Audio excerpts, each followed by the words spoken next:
Hello everyone, my name is Mick and I was supposed to be with you today, but instead I got COVID. So I am doing my lightning talk from home. What I want to talk about is how I went from being a social worker to a software developer through Django actually. What I want you to think about is, I'm sure, imagine what does a programmer look like? I think we probably all have an idea in our heads, and this is what AI showed me when I asked it what a programmer, what a web developer, what a software engineer looks like. I think you'll see that these all look kind of familiar. Well, familiar, in that they all look pretty similar, but they don't look that much like everybody in the room today. But this is a pretty common idea, right? And so as a consequence of that, when I was thinking about what do I want to do, what I want to learn, what I want to do for a living, programming never occurred to me. Like when I looked in the mirror, I did not see a programmer looking back at me. I never thought about it.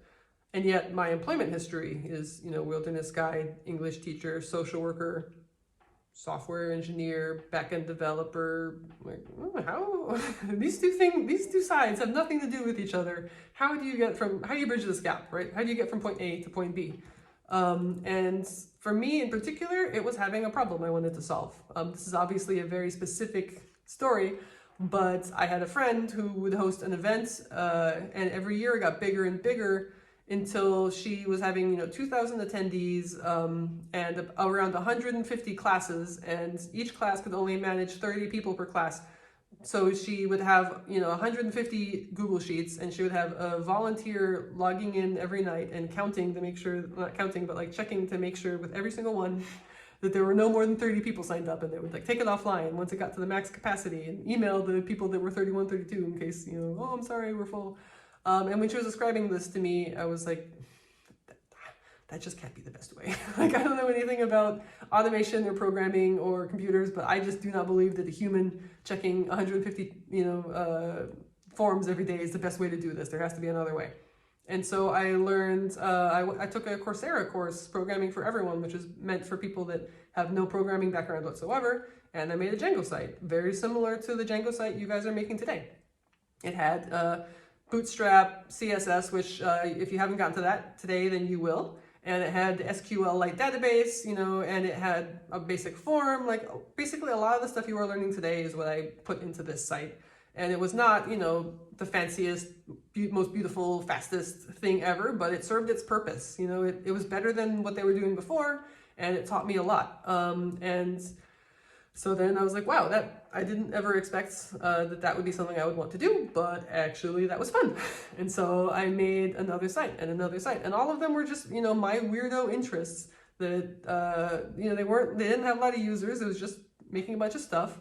And eventually I became a software developer.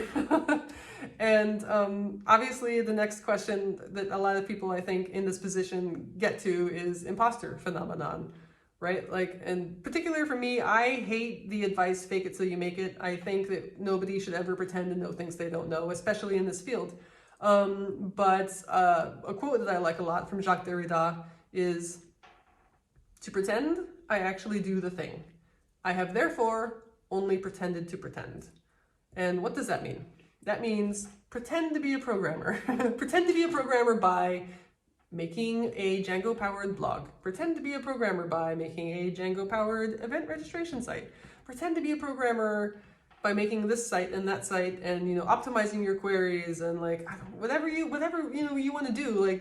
Pretend until you pretend so well that you fool everybody, including yourself. Pretend until you are no longer pretending to be a programmer. You are only pretending to pretend. You are actually the thing. You're doing the thing. And just let go of this idea of what a programmer, looks like or thinks like or does. They don't have this, perfection is the, perfection is the enemy of progress. Don't think about that. Just do stuff. Make your weirdo sites. Make your weirdo ideas. Just do stuff. And so now I want to revisit the question, what does a programmer look like? In this picture, actually, this is the mobile team where I work at Sender. You see 2 iOS devs and 2 backend developers, 1 engineering manager. You see basically the mobile tech team. Well, we don't look anything like those, what AI said we should look like. We don't look anything like what people probably expect, but this is the Sender mobile tech team. And this is actually the Sender, this isn't the everyone team, but this is us, my workplace at summer camp. You know, we have offices all over Europe, and once a year we all get together and, you know, work and think and whatever. And I just wanted to show them, to thank Sender for sponsoring Django Girls today. They helped us make this event possible. And actually, you might be coached by one of my colleagues. If you are coached by Alvaro or Lucy or Feza, stand up if you, stand up guys. Then you are meeting some of us. And if you happen to be like, wow, I love them so much, I would love to work with them, please have a chat with Priya, our TA person. She is here today. But really, I'm sorry, I'm getting sidetracked, but just make stuff, you know, just do stuff. Just pretend until you are no longer pretending and you are the thing. And I hope that you are having a wonderful time today and you come home so excited that you just cannot wait to make more blogs, make more whatever weirdo ideas you have. And thank you for coming.